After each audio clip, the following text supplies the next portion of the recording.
La mia posizione è assolutamente di contrarietà, però è la mia personale posizione. Attenzione. Senza giri di parole il presidente Zaia si dice contrario alla realizzazione di un sito nucleare a Porto Marghera, la cui idea era stata lanciata giorni fa da Renato Brunetta, presidente della Fondazione Venezia Capitale Mondiale della Sostenibilità, e verso cui il governo ha dimostrato un'apertura.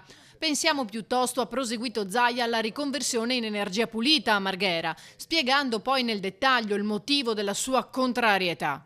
Io penso che il dibattito su Venezia sia un dibattito assolutamente delicatissimo, perché la comunicazione che daremo è che Venezia vuole fare una centrale nucleare. Quindi io la vedo così, che sinceramente il mondo è grande, Venezia la prenderei in causa per ultima, ma non perché è meglio che la facciano nel giardino di casa altrui. In questa fase storica penso che Venezia non abbia anche bisogno di un ulteriore dibattito, un ulteriore progetto.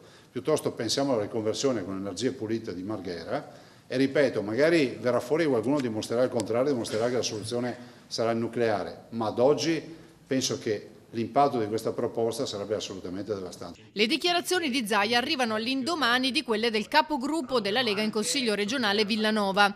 Non si utilizzi il Veneto come miniera energetica per il resto del paese, aveva detto.